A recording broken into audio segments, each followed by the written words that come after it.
Uhayyikum tahiyatan islamiyah, tahiyatan mubarakah, tahiyatan ahlil jinan. Assalamualaikum warahmatullahi wabarakatuh.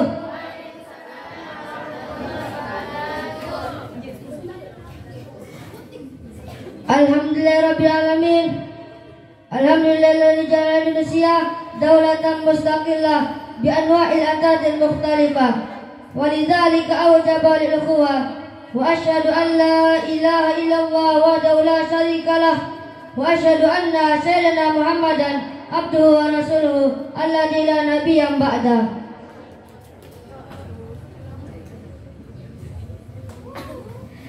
Kepada segenap dewan juri yang saya hormati, para panitia, para penonton, para peserta yang saya banggakan, tidak lupa saya ucapkan terima kasih kepada MC yang telah mempersilakan untuk berpidato.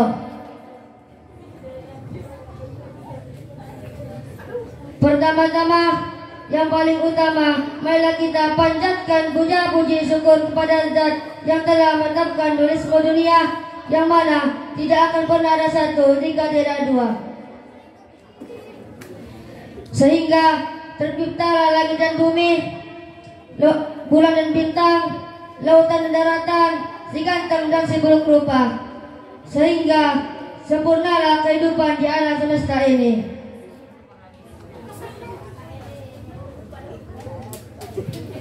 Kedua kalinya, salawat serta salam mudah-mudahan senantiasa mengalir deras kepada Rasul, pemimpin umat yang menyerna kerenayaan dan maksiat, dan mengorbit cahaya selamat yang mampu memberi syafaat kepada umat besok di hari kiamat. Beliau adalah Nabi Agung Rasulullah Muhammad sallallahu alaihi wasallam. Hadirin sekalian yang berbahagia,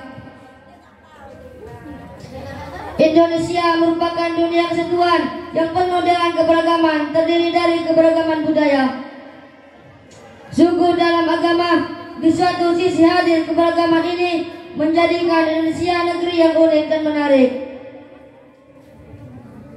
Sementara di sisi yang lain, kalau tidak dijaga dan dikelola dengan baik, maka akan bisa menjadi sumber potensi konflik, munculnya fanatisme buta, persaingan yang tidak sehat, pertikaian, perselisihan, bahkan bentrokan yang dapat meruntuhkan falsafah negara Bhinneka Tunggal Ika. Pertanyaannya, saudaraku, apakah kita rela bangsa yang besar ini, bangsa yang dibangun dengan susah payah ini, cucuran keringat, linangan air mata, bahkan genangan darah syuhada, harus roboh dengan kepentingan pribadi atau golongan? Jawabannya tentu tidak, saudaraku. Oleh karena itu, izinkanlah saya membawakan sebuah pidato yang berjudul Menumbuhkan Moderasi Beragama di Kalangan Generasi Muda. Dewan juri yang kami hormati dan teman-teman yang berbahagia, sebelum kita berbicara tentang moderasi, tentunya kita harus tahu dulu apakah arti moderasi. Moderasi adalah jalan tengah di antara dua hal yang mengalami kesenjangan sosial atau gesekan sosial.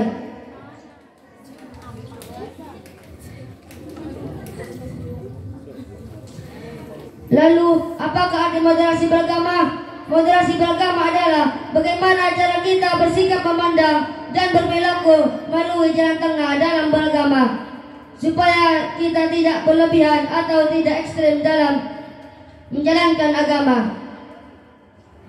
Lalu, bagaimana caranya kita agar bisa mencapai moderasi beragama tadi? Jawabannya ada dua, yaitu yang pertama, kita harus menjadi umat yang wasatiyah, yaitu umat yang berada di tengah-tengah, umat yang moderat dan tidak berlebihan.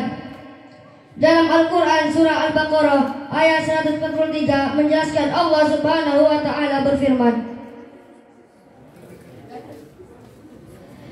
A'udzu billahi minasy syaithanir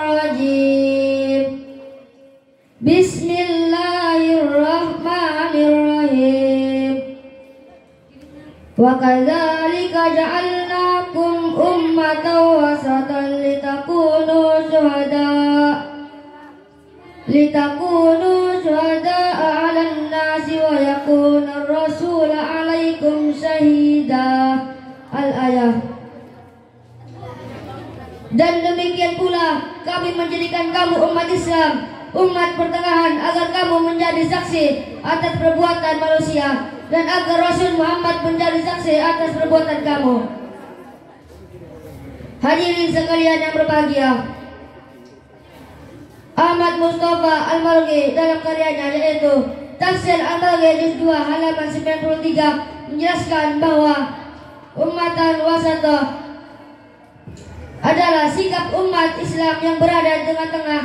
Kata ummatan wasatah dalam bahasa Indonesia bisa diartikan sebagai umat yang moderat, umat yang berada di tengah-tengah, berlebihan tidak ekstrem dan radikal dalam menjalankan agama. Kemudian cara untuk mencapai moderasi beragama yang kedua adalah dengan bersikap tasamuh atau toleransi, saling menghargai dan menghormati antara sesama. Lebih luas lagi, perbedaan agama, lalu di manakah titik batas toleransi tersebut menurut agama? Jawabannya ada di dalam Al-Quran surah Al-Kafirun ayat 4 sampai ayat 6 yang berbunyi, wala an abidum ma abadtum wala antum abiduna ma a'bud lakum dinukum waliyadin. Dan aku tidak pernah menjadi penyembah apa yang kamu sembah, dan kamu tidak pernah pula menjadi penyembah apa yang aku sembah. Untukmu agamamu dan untukku agamaku. Itu adalah prinsip toleransi yang langsung Allah sebutkan. Kita sebagai kaum pemuda dan pemudi, terlebih lagi seorang pelajar, akan memegang peranan yang sangat besar untuk mencapai persatuan untuk melalui moderasi beragama. Dan setidaknya itu bisa memberikan manfaat untuk orang lain, sebagaimana Nabi Muhammad SAW bersabda, khairun nas anfa'uhum linnas, sebaik-baiknya manusia yang memberi manfaat untuk orang lain. Dewan juri yang saya hormati, hadirin hadirat yang berbahagia, demikianlah pidato singkat yang bisa saya sampaikan. Sebagai kesimpulan, kita sebagai umat kita harus melaksanakan dua prinsip dari tegaknya moderasi beragama, yaitu yang pertama, kita harus menjadi umat yang wasatiyah, yaitu umat yang pertengahan, umat yang moderat dan tidak berlebihan. Yang kedua, kita harus bersikap toleransi dimanapun, kapanpun, dan kepada siapapun, selama itu bukan merupakan masalah akidah dan keyakinan, agar tercipta agama yang damai.